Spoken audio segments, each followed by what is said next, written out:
Всем привет, меня зовут Нина Заславская. В этом выпуске мы с вами будем перекрывать старые синие тени. И сейчас я посадила своего клиента. Конечно, прежде я заморозила, нанесла первичную анестезию. Первичная анестезия у меня татуист. Буквально достаточно 15 минут под пленочку. Я аккуратненько убрала, и сейчас я выровню старые стрелочки, потому что сейчас все-таки вижу асимметрию. Я посадила клиента и делаю это обязательно в сидячем положении, потому что, как правило, если вы рисуете лежа, то бывает частенько перекос. Обязательно проверяйте сидя. Клиентка должна посмотреть именно на вас прямо, и вы уже смотрите направление стрелочки, и также я прошу клиента посмотреть наверх. Так, и смотрим вот эти расстояния до уголочка глаза. Я вижу, что расстояние вот здесь поменьше на правом глазу, чем на левом, поэтому тень на этом глазике выглядит более плавно, а на правом глазу у нас такой прям конкретный подъем, поэтому здесь мы немножко добавим. Я использую, как вы видите, самозатачивающийся карандашик, точно такой же, которым я рисую волосковую технику эскиз и пудровую растушевку. И мне нужно, самое главное, именно поправить направление, чтобы стрелочки были ровные. Вот, ну и еще чуть-чуть буквально добавлю, потому что на правом присутствует лишняя складочка, и она нам как раз и утяжеляет весь взгляд, добавляет вот этот лишний прогиб. Но все-таки, чтобы визуально в открытом виде все было ровно, мы немножечко отходим от идеальной симметрии. Самое главное, чтобы вот когда у клиентки открытые глаза, было все идеально ровно. Я добавила на левом глазу недостающие моменты, выровняла асимметрию, и после этого беру белую броу-пасту в данном случае, либо же какой-то плотный корректор, чтобы зафиксировать именно вот эту направляющую линию и идеально ровно ее потом закрепить машинкой. Ну и еще один момент, который нужно учитывать – длина стрелочки. Это тоже лучше зафиксировать, и для этого мы используем хирургический маркер. Когда я фиксирую направляющую, ни в коем случае не натягиваем кожу, потому что, особенно если у вас возрастная клиентка, вы отпустите кожу, и у вас будет такая гармошка. Поэтому прямо аккуратненько, слегка поддерживайте и фиксируйте. Чтобы ваш эскиз прям сохранился хорошо и не смазался, не дай бог, в процессе фиксации, я использую специально фиксирующую пудру. Ее можно заменить обычной детской присыпкой. На ватный диск прям чуть-чуть и фиксируем наш эскиз. То же самое на втором глазике. После чего я закрепляю с помощью хирургического маркера кончик моей стрелочки, но аккуратненько работаем маркером, потому что можно переборщить, и это очень легко сделать на самом деле, потому что чуть жирнее поставишь точку, она уже может не смыться, и клиенту идет просто синими потом такими точками, поэтому прям тоненько, аккуратненько ставим точки. И по самой растушевке, чтобы выбрать именно границу растушевки, чтобы не переборщить, сделать симметрично на том и другом глазике, я использую вот такой маркер. В процессе процедуры у вас это все останется, вы уже не ошибетесь, не переборщите, но и под конец точки должны полностью уйти. Все, я приступаю к процедуре. Машинка у меня длинноход Шаен Солтера.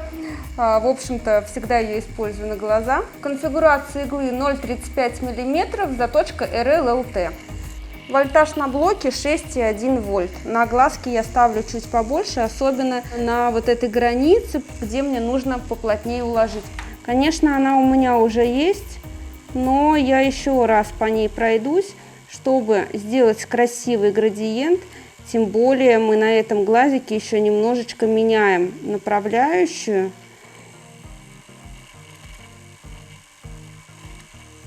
Обычно фиксировать стрелочку мы начинаем с серединки. Ни в коем случае не втыкайтесь в самый конец стрелочки, либо же в угол, потому что в уголочке такая опасная зона, и есть риск, что вы переборщите, например, засадите, пигмент мигрирует по сосудикам, потому что тут такая вот прям зона где очень мало подкожной жировой клетчатки и близко сосудики расположены. Ну и, соответственно, в кончик мы не втыкаемся, чтобы его вывести очень тонко и красиво. Тем более его мы в самом конце еще будем продлевать, и будем работать с самым светлым, желтоватым, таким золотистым цветом. Я топчусь внутри кожи, не выходя из нее. Длина штришочка где-то 2-3 миллиметра, и туда-обратно я хожу, конечно же, проверяю ватной палочкой, хорошо ли я закрепила направляющую. Ну и ближе к самому глазику, ближе к межресничному пространству, я, конечно же, расширяю эту линию, делаю более насыщенной и яркой, потому что это самое темное место, вот этот уголочек, где плотнее всего лежит пигмент. В данном случае мы не будем использовать черный пигмент, потому что, как мы видим, старая растушевка как раз-таки приобрела такой холодный оттенок. Это из-за того, что у моей клиентки такой холодный типаж кожи, но и был использован черный пигмент, который в дальнейшем, к сожалению, вот такую голубизну приобрел. На самом деле это прогнозируемо, потому что если разложить черный пигмент по раскладке, по градации, самая светлая градация черного цвета, это будет как раз-таки синий. Поэтому, когда красящее вещество уходит со временем, вымывается пигмент, остается, соответственно, основа, а в черном основа, как мы выяснили с вами, синяя. Оттуда и такие синие стрелки. Поэтому, если вы хотите сделать гламурные черные стрелки, и клиентка прям хочет черные стрелки, вы капаете в этот черный капельку корректора оранжевого, чтобы ваш пигмент был такой черно-коричневый, чтобы все-таки немножко перестраховаться от вот этих холодных тонов. Ну и вообще, именно вот в своей работе сейчас, когда я делаю растушевки, я сначала работаю коричневыми цветами, делаю полностью глаз в коричневых оттенках. Обычно используются 2 либо 3 смежных оттенка. Ну и в самом конце уже на коричневую теплую подложку я могу где-то подтемнить, например, в зоне межресничного пространства, выразить и уже пройти с черным цветом. И уже не буду бояться, что он посинеет, потому что я перестраховалась с помощью коричневого пигмента.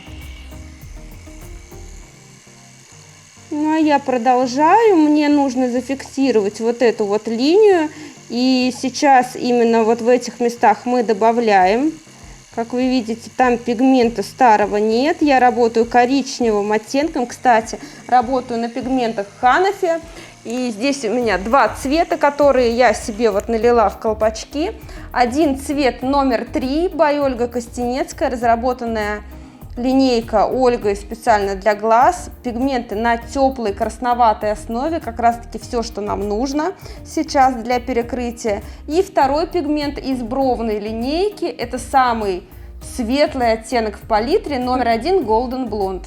Пока что я работаю вот этим темным коричневым, номер 3, и выполняю основную долю процедуры именно этим оттенком. И все, сейчас мне нужно пройтись, во-первых, по старой растушевке, приглушить вот эту серую старую тень, сделать ее коричневой. И в самом конце мы уже используем более светлый оттенок, чтобы вытянуть хвостик и немножко придать такой золотистый вид нашей растушевки. Ну и, конечно, вот этот зазор, да, который мы увеличиваем, с помощью которого у нас уйдет асимметрия, мне нужно его прокрасить достаточно плотненько. Я могу проработать либо мелкими такими штришочками, прям около направляющей этой, либо мелкими барашками, но самое главное, чтобы зазора никакого не оставалось. Вот это ребро у нас и уголок самые темные места в растушевке. Здесь у нас также присутствует градиент в разных направлениях. То есть из уголочка кверху у нас градиент растворяться должна линия. И точно так же к серединке подвижного века у нас растворяется этот пигмент. Эта растушевка сходит на нет, из темного превращается в светлый и прозрачный оттенок. Я прорабатываю сначала ребро и, собственно, сам уголок. Пока мы еще не наносили вторичную анестезию, я вижу, что клиентка спокойно лежит, ей не больно, у меня ничего не отекает, не кровит, поэтому я пока продолжаю работу. Как только я увижу какие-то такие помехи в работе, я нанесу вторичную анестезию, но аккуратненько. Все помним про ожог роговицы. Кстати, на эту тему я сняла отдельный ролик, можете посмотреть, только сильно не пугайтесь. Самое важное — аккуратно работать, наносить анестезию в процессе процедуры, чтобы она не попала в глаз. И будет все хорошо.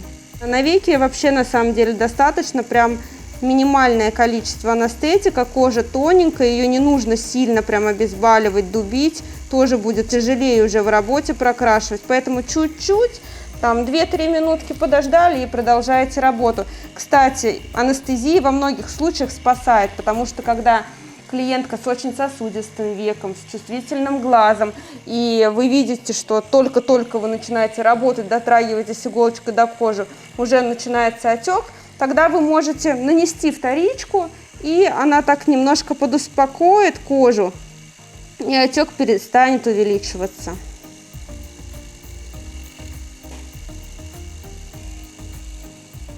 Я прошлась по всему веку аккуратненько, сильно не тру, также вот, ну, можно, конечно, убрать излишки пигмента, но прям вот аккуратно, с глазками вообще очень нежно нужно всегда себя вести, иначе вы можете добавить раздражение и отеки.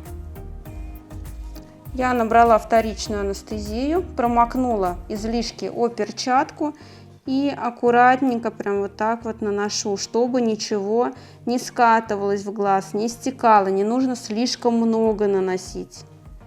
Вот анестезия должна немножко пощипать, а мы пока переходим к следующему глазу.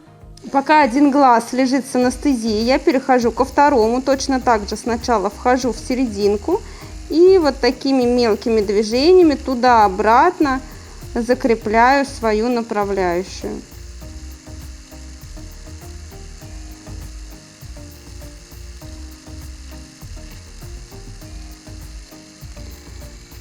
На кончике сильно много раз не топчемся, потому что кончик у нас прозрачный, помним, да, всегда очень страшно переборщить. А вот к уголочку я, конечно же, потопчусь побольше.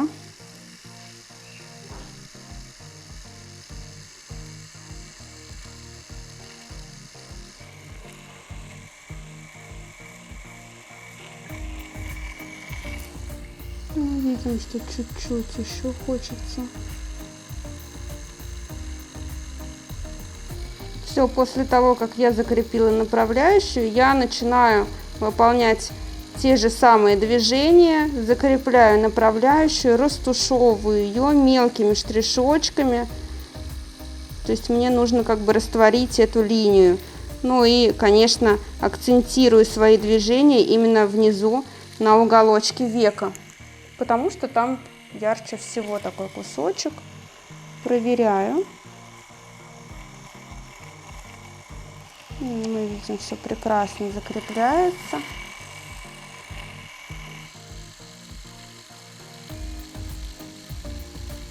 Я сейчас немножко процарапываю, так сказать, по всей поверхности века, потому что уже немножко чувствительно клиентке становится.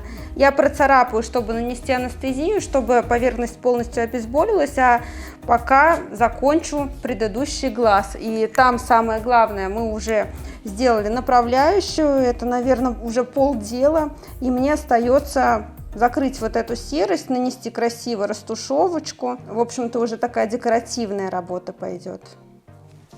Я вернулась к левому глазу.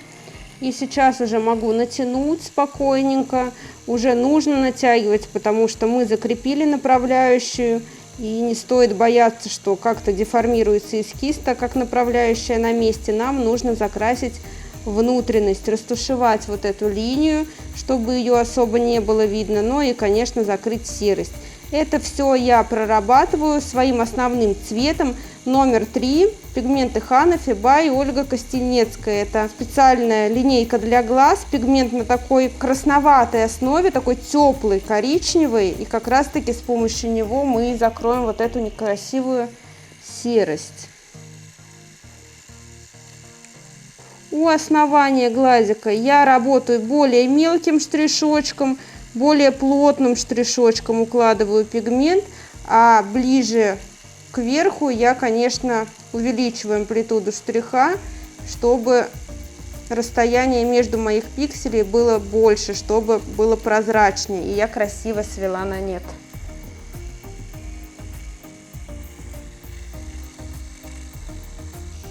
Сначала я прорабатываю все самые темные места. Темные места у нас ближе к межресничному пространству. Дальше я пока не хожу. Точно так же, как мы с вами работаем на всех зонах. Там, на пудровых бровях, либо на губках. Мы выбираем себе определенную зону, участок, и красим ее до тех пор, пока этот участок не станет идеальным. То же самое и на глазках. Я не распыляюсь сразу по всему глазу, чтобы потом не запутаться. Я работаю местами, то есть сначала прокрашиваю определенный участок, только потом себе могу позволить перейти к другому. Таким образом, работа получается прям идеально прокрашена, и вы уже не теряетесь во время выполнения. Ну и, конечно, работая сначала на темных участках, вы уже не переборщите на светлых, потому что если вы будете идти в обратном направлении и начнете с самого светлого места, конечно, вероятности переборщить будет больше.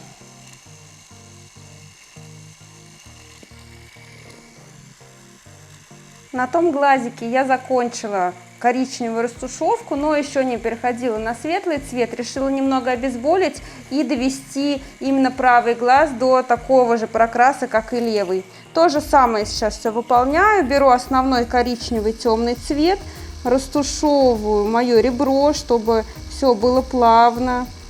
Красивый градиент, чтобы не было никаких пробелов, но и перехожу на подвижную часть века. Прорабатываю старую серую вот эту вот растушевку.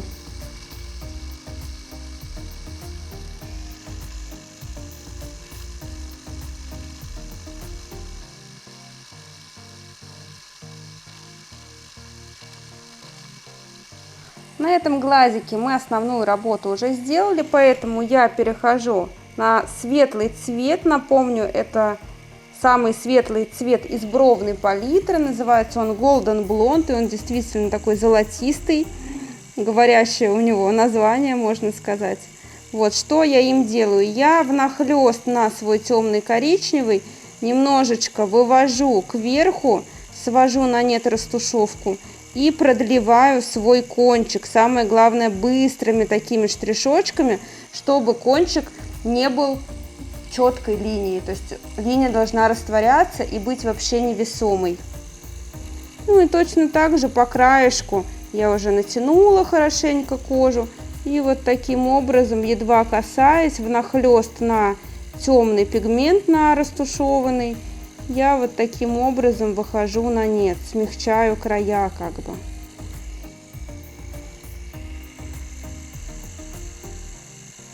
Я закончила этот глазик, и все-таки в конце я решила немножко пройтись корректором именно по вот этой плотной части, где у нас лежит больше всего темного пигмента старого. Поэтому я, прям не промывая иголочки, набрала в колпачок оранжевый пигмент, и вот по этому темному цвету немного сделаю проходов, ну буквально 2 проходика, чуть-чуть подтеплить хочется еще.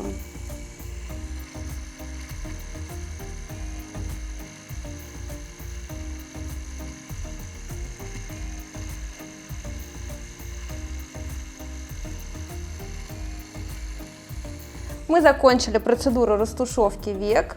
Я надеюсь, вам понравился этот формат. Если у вас остались вопросы, обязательно пишите комментарии. Ну а мы увидимся в следующем ролике. Пока-пока!